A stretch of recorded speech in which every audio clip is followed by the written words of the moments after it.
We're here to bring a new type of news show. New insights, new styles, and new topics every day. We are News Generation. Bring news just for you. It's Tuesday, November 12th here in Seoul. I'm Song Yujin, and you're watching News Generation. Today, we're joined by Im Sang-hyuk. Happy Tuesday. Happy Tuesday. And Park Gun-woo. Great to be here. Welcome back. Now, both are here to speak on behalf of those in their 20s and 30s. It's Tuesday, so we're going to begin with our keyword news of the day. Today's keyword is banana milk. South Korean food and beverage company Bingure is taking steps to have the plastic bottle for its banana-flavored milk designated as a nationally registered cultural heritage. According to Yonhap News Agency on Sunday, the company is currently gathering evidence to submit the application to the Korea Heritage Service. The Korea Heritage Service grants this designation to architecture and items over 50 years old that hold historical significance and are deemed worthy of preservation for future generations. Bingure's banana-flavored milk, which first launched in 1974, has become one of Korea's most beloved snacks. So can you tell us more about this milk's packaging and what has made it so iconic? Yeah, so first of all, I have to mention that banana flavored milk is one of my favorites ever since I was a little kid. Really? It has delicious variations from melon flavor, strawberry flavor, toffee nut flavor, and so on. And so that's why I loved it. And as the drink is sealed with green foil on top of it, Right. Poking a little straw into it and sipping on it while on the go is kind of a trendy thing among the kids. You know And how to enjoy your banana milk. I do, and it's sort of a tradition, so it remains a little piece of childhood to me. And now more about the container itself. The unique milk carton's design was inspired by the traditional Korean. Yes, if you look at the screen, Sang-hyuk is actually holding it. It reminds you of the traditional Korean 달항아리 jar Right. from the late Joseon dynasty, symbolizing elegance and quality. So its distinctive structure by making two separate cups joined together on top of each other adds charm to it. And more than just a container, it embodies the company's values and all the, philosophy into it. And it has become a cultural icon in Korea, just like the Coca-Cola's bottle design. And in fact, its shape was trademarked in 2016. And so as many items in architecture, including the old train stations, manuscripts from comics and classic movies, and even washing machines, I'm actually looking forward to see the banana milk carton actually being designated as the cultural heritage. Right, and thank you for that specific explanation, Kanu. Now, Sang-hyuk briefly showed us this banana milk container, but could you please give our viewers a more up-close look and also share your thoughts on what kind of value this has? Yeah, so Bingure's banana milk was just more than a milk. Of course, it has a nice and tasty flavor, but I have it right here. So as you can see here in the container, these containers were here with us for more than decades. Right. It was literally the modern Korean history. It was everywhere in every corner of our society, from small convenience stores to even public bath centers. And just like the Coca-Cola and Chanel No. 5, the design of the milk container is, should I say, grippy? Because if you look at here, you Right, really want very to handy. grab it and carry it with you all the time. Right. So I think this is a successful case where the marketing and the product design have really paid off. So the motive of the design, just like Kanu mentioned, came from ancient Korean moon porcelain, and the circular lines here resembles the beauty standards of Korea. So for those viewers out there, if you have ever visited Korea, you probably have noticed that the roof of the traditional Korean house, the kiwa, are in circular and curved shape instead of linear lines. So I think that beauty of Korean spirit is well reflected in the banana milk container, and I think that's why this milk bottle has gained a huge popularity nowadays. Definitely, this container seems to have a lot of cultural and historical value. Oh, right. Now, meanwhile, Bingure has yet to announce when it will formally apply for the designation, so we'll have to see. And that was our keyword news for this Tuesday. So we're now going to move on to our main discussion of the day. Tuesday means it's time to explore the latest trends on Korea's cultural front here on NewsGen. So take a look at the screen to find out more. One of the must-do activities in autumn here in Korea is enjoying the vibrant fall foliage. With Korea's many mountains offering stunning views, these spots are perfect for immersing yourself in this colorful season. Do you like to go hiking to take in the autumn leaves? Right, so as mentioned in the VCR, many people here in Korea look forward to visiting the best foliage spots to catch the colors at their peak. And this year, Korea's peak foliage has arrived about 1 or 2 weeks later than usual due to climate change, with some mountains in the south reaching their peak just last weekend, which was only a few days ago. So I want to start off by asking our panelists, did you have a chance to enjoy these colors? I know the answer to your question, Yeah. Kwonu, but please tell us. Yes. So just in case Eugene doesn't know, I actually was able to enjoy the fall foliage as part of my news coverage in the past few weeks. I was at Yeon인산 Mountain Provincial Park located in Gapyeongun County in Gyeonggi-do Province, northeast of Seoul. And it's about an hour and a half drive from southern part of Seoul. And the place, which has been chosen as one of the 5 major forest trails to enjoy leaf peeping this year by the Korea Forest Service, had an amazing view, as you can see on the screen right now. Yes, and I was able to meet a lot of visitors that visited this site just for that reason, because it was actually chosen as one of the best forest trails. And personally, I also enjoyed it very much because it had such a peaceful vibe. And you can actually listen to birds chirping, listen to the water coming down from the valley, and also the fresh breeze. That was so nice. It was really relaxing. Right, and I think it was more memorable because Kwonu actually did his first live cross as a reporter at Yeon인산 Mountain. Congratulations. Congratulations. If you hadn't caught it, you can watch it 2 weeks ago. He did it 2 weeks ago, so please find that news report. So Kwonu, you fortunately had the chance to enjoy the beautiful autumn foliage this year. That sounds really nice. So how about you, Sang-yeon? Yeah, so I was the unfortunate one. Okay, so for me, hiking is just more than a dating spot or physical activities. I really like the pageants and the makgeolli, the rice wine that you can enjoy after you finish your hiking with your hiking mates. For this year, I couldn't get a chance to actually visit the mountains and enjoy the beautiful sceneries of fall and the maple leaves.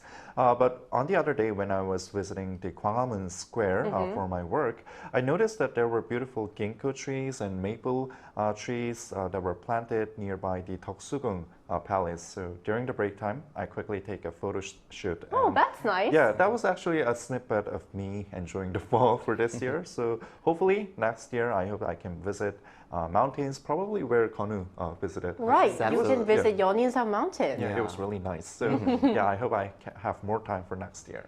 Right. So Kwonu and Sang-yeon both mentioned hiking and the mountains when they talked about the autumn foliage. And that's because hiking has indeed become especially popular among our generation, with many young people choosing the mountains as a go-to spot to see the fall foliage. Right, Sang-yeon? Yeah, so hiking is actually the best way to enjoy the fall and also the beautiful leaves. But nowadays, the MZers are also heavily interested in hiking because it is really accessible. You don't need any expensive sports gear. Right. And also, it is really Instagrammable. That is, that you can take beautiful photos, and if you just upload it on social media, you can also build networks with others. So there's also a program called Visit the Top 100 Mountains of Korea. So a total of 227,975 people participated in the program, and around 5 million were certified of actually visiting the mountains.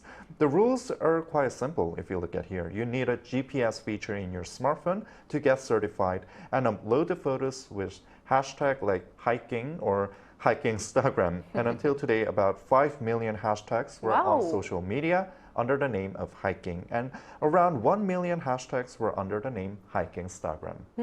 That's really interesting. So young people's interest in hiking has not only created a social media challenge, but I heard that they're now also created a new fashion trend, especially among millennials and Gen Z. So could you tell us a bit more about that, Kwonu? Yes, of course. So due to the popularity of hiking among younger generations, the outdoor apparel market is actually growing bigger these days. And one of the major trends in the market is called the gorpcore, a blend of gorp, meaning nuts eaten for energy during outdoor activities, and normcore, a style that's natural but still stylish. So we call that in Korea the 꾸안꾸 style, which means an effortless yet fashionable look. And as many outdoor fashion brands are coming up with their most best fashion items, the younger generation is now able to choose from a variety of selections. And these brands are actually often endorsed by famous celebrities, including Jang Won-young from the popular K-pop idol group IVE, and also other celebrities like Suji and Jang Hyung. So wearing these Gorpcore, it's a blend word, so a bit tricky, but anyways, Gorpcore clothes makes people want to post more pictures, as Hang-hyuk mentioned, Right. so more hashtags maybe. And then the most important part, I think, is the after hiking part. Which Sang-hyuk mentioned previously, right? Yes, because I'm not a big fan of hiking. I do not like hiking. But I like the after hiking part when you can enjoy all the makgeolli, Korean Right, rice wine the with food. pajeon, pancakes, acorn jelly, chicken soup. It goes on and on. It goes on. I can do this all day. But anyways, though this is part of the hiking generation for the older generation as well, young people also enjoy these kinds of foods. And I can spot that because these restaurants that sell these food, there are tons of younger generations there. So I hope you guys can experience this when you visit Korea. I sure hope our international viewers who visit Korea can try hiking and enjoy the autumn foliage because it's a mixture of so many interesting cultures, sports, exercise such as hiking, and also new fashion trends and delicious food as well, which is the reason why more international tourists are actually visiting the mountains when they're traveling to Korea.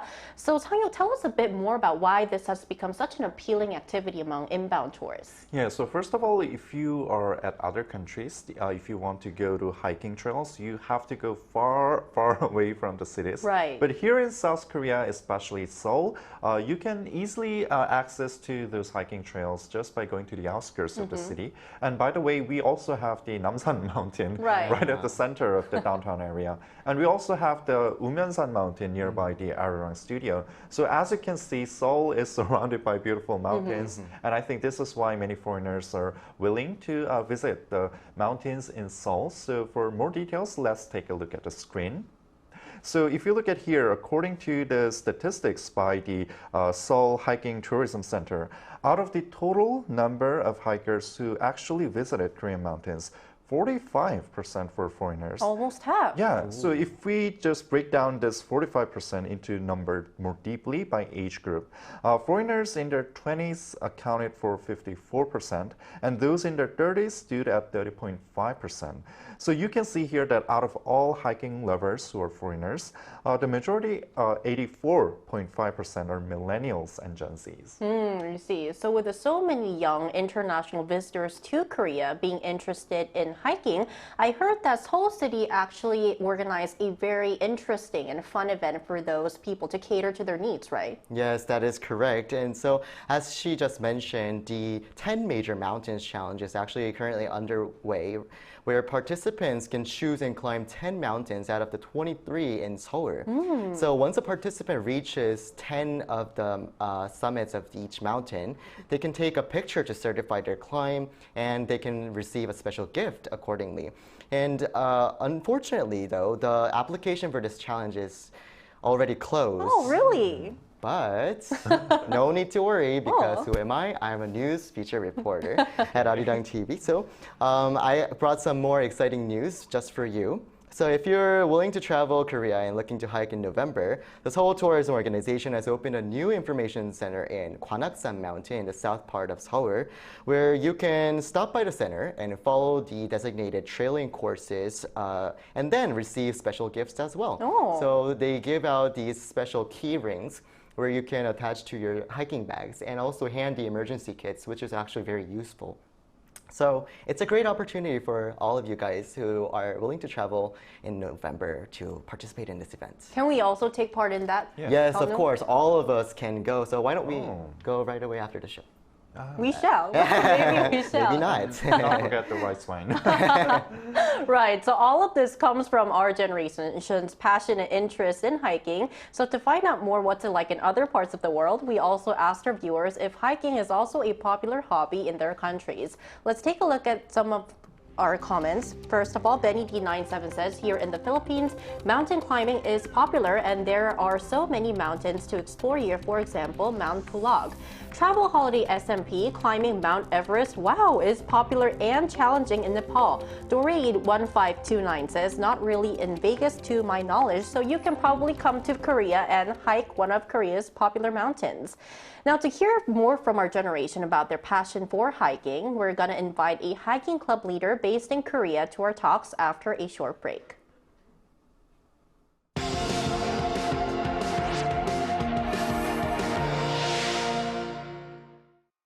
NewsGen wants to hear from you. Go to YouTube and search our channel Arirang News. Click Community and leave a comment down below. Make a new type of news with us. So joining us today is Lanina Lee Clark, an American Gen X who currently leads a hiking club at Camp Humphreys in Pyeongtaek. Welcome, Lanina, to the show. Oh, welcome. Thank you for having me. Thank you so much for joining us and your time today. So Lanina, our first question for you is, can you share a bit more about your hiking experiences in Korea? And did you also get to enjoy the autumn foliage while hiking? Okay. So my family and I moved to Korea 4 years ago from the state of Florida, and Florida has no mountains. So there's no hiking there that is very challenging, just flat. So when I found out I was coming to Korea, I was very excited to learn there's so many national parks and I get to start hiking again and challenge myself. When I came here, we live at Pyeongtaek area, Camp Humphreys military base. There was no hiking group close to this area, so the foreigners did not know, or at least myself, had no information where to hike or what trails. So I decided to create a Facebook group called Camp Humphreys Hike and Bike Facebook group to gather people to start hiking, foreigners and people that live around my city. So now my group have grown over 3,000, and I've put information on with neighbor links on where to hike, gathered all the national park information. And when I first came here, it was COVID that year, right? So everything shut down. The only thing we could do was hike or bicycle, and it was very distant. So I decided, well, this is the only activity that I can meet people. So I created the group so that we can hike weekly with other foreigners, and even if Koreans, they could speak English, they could join us. And after 2 years, I've hiked all 21 to 22 national parks at that time, because the Korea National Park Service also offered a passport for at their visitor center. And I took one of these passports and set it as a goal to visit all the national parks of Korea and have other foreigners follow me as well. While I visit all the national parks, I also gather information so I can share with the foreigners all around me. So that's my hiking experience. And I've also heard that the 100 Mountain Challenge, which I'm currently taking part in. I've already completed 45 as of Monday. I started last year of October. So I'm really hiking a lot. So especially now that it's autumn, you guys are talking about, is the best season for hiking. I'm always outside enjoying. I just finished hiking Sunday and Monday. I actually went to Yeonisan. You were talking about Yeonisan. I was there last Sunday, and it was a lot of hikers there. It was beautiful. The colors were peak, the rivers, the waterfalls. So peak season of hiking, I am so happy to see so many Koreans enjoying, and even foreigners as well, all over Korea. Wow, Lenina, hearing all this, I think you're way better than me, who's a Korean national and who's just lazy to actually go to the mountains. But anyway, do you think that hiking is also really popular among the young people in United States? Well, I've done a little research on it. In my opinion, compared to Korea, it's not as popular. I can tell you why. There's over 330 million people in the United States, all across 50 states, right? It's a very big country. And most of the states in United States are flat, no mountains.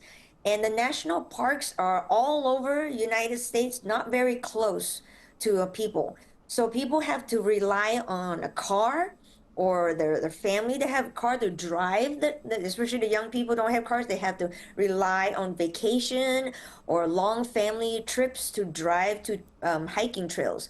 So it's not like Seoul where it's very close with subway trains. You come out, you can start hiking.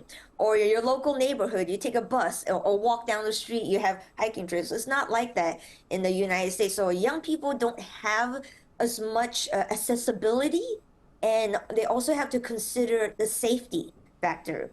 Korea is a very safe country. It's not as safe. So you really have to plan and have a group of people to hike and plan. Also, there's animals on the trails there, like bears and mountain lions. So you cannot just decide, oh, let me go hike by myself. You know, a lot of young people, they can do that. In Korea, you don't have to worry about that. In the United States, you have to worry about transportation, the crime around the trails, and dangerous animals. So there's a lot to consider, and it's not something you can just easily go as a young person. So definitely Korea is very easy for young people and safe. Yes, Lenina, and one last question. So, except for all those bears and those dangerous animals, what is another special aspect that you found in Korea when you're hiking?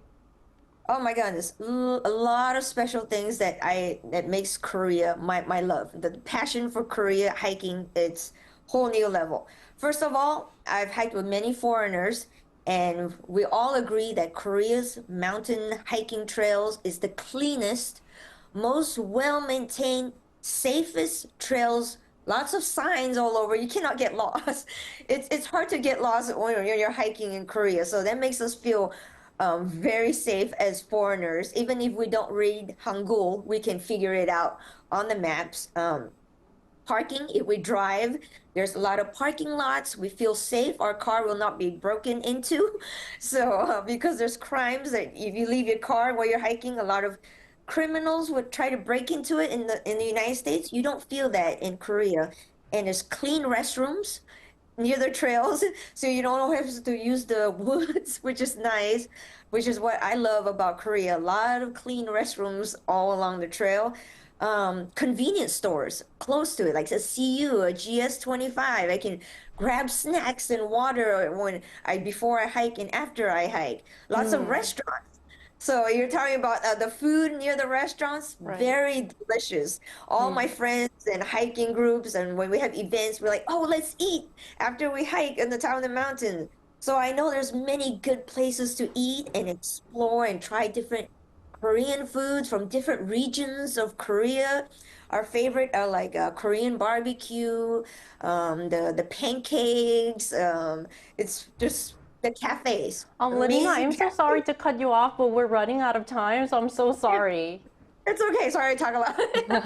But thank you so much for your insights today. We really appreciate it. Well, thank you so much for having me. Great. Talk to you soon. Thank you. Thank you. Thank Bye-bye. you. Right.